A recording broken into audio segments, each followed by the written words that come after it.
Sometimes I scroll through my feed and it's like I'm staring at a stranger. The photos are mine, but the life they portray feels distant.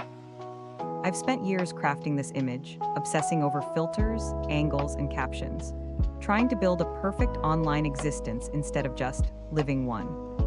Picking apart every detail, convincing myself that if I could just get the lighting just right, if my apartment looked a little more styled, if my outfits were a little more on, maybe I'd finally be okay.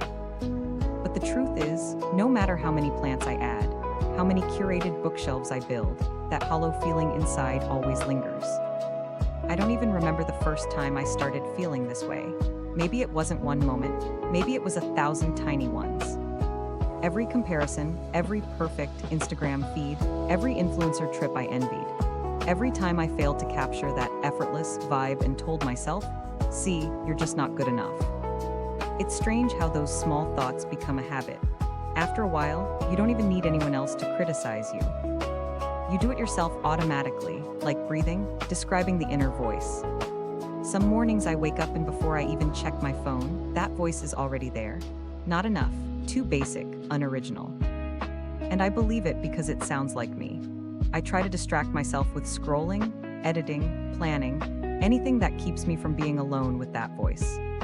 But the silence always comes back, and when it does, so does the weight. People think emptiness is about a lack of things, but that's not really it. You can be surrounded by followers, likes, and comments, and still feel like no one actually sees you. I've had those moments, standing in my perfectly styled room, smiling for the camera, playing my part, while inside I'm screaming for someone to notice that I'm not okay.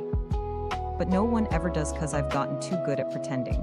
It's easier that way, right? If I act fine, I don't have to explain the storm inside my head.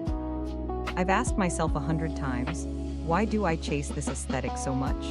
And I think part of it comes from never feeling like I measure up to these online personas, to the idea of constant, effortless beauty. Every unedited photo feels like proof that I'm flawed.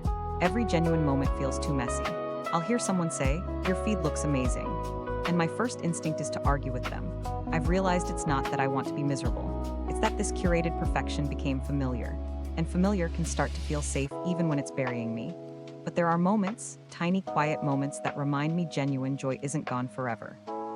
Like when I'd rather just sit on the floor and read, or when I catch myself laughing at something silly, or when someone texts me, not because they want a picture for their story, but just to chat.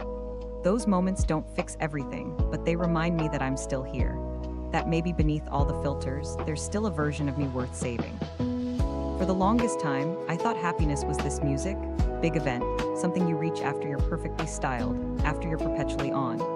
But I think it's smaller than that. Happiness is choosing to close my laptop when my brain tells me to keep scrolling. It's forgiving myself for not being influencer material.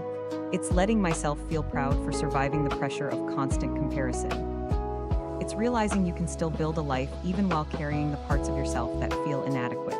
I started writing down one thing a day that felt real. Some days it was something simple, like the way the sunlight hit the dust motes in the air, or how the coffee actually tasted good for once. And over time, those little notes started to add up. They didn't erase the pressure, but they made space for something else to exist beside it. I stopped trying to silence the negative voice and started talking back to it. Yeah, maybe my outfit was Instagrammable today, but that doesn't mean I always will. Maybe I don't love my feed yet, but I'm trying to understand myself. There's this weird myth that self-acceptance means you wake up one day and everything looks perfect online. But I think real acceptance is quieter. It's showing up for yourself even when you still feel music exposed. It's cooking dinner when you'd rather skip it and photograph takeout. It's putting away my phone after hours of scrolling. It's texting a friend back even though my brain tells me not to bother. Those things sound small, music, but they're proof. Proof that you haven't given up on yourself. I used to think happiness was about being free of comparison. Now I think it's about finding peace with it. Happiness isn't the loud, perfectly composed moments, it's the quiet ones. Sitting in my room, realizing that maybe I'm okay, even if my life doesn't look like a perfectly curated feed. It's not about forcing positivity. It's about giving myself permission to feel everything and still move forward. Though yeah, I still have days where I obsess over my online presence. I still look at my feed and struggle to see someone worth emulating. But I'm learning that chasing an aesthetic doesn't protect me. It just keeps me stuck. And even if I don't fully believe it yet, I'm trying to accept that maybe I deserve to just live.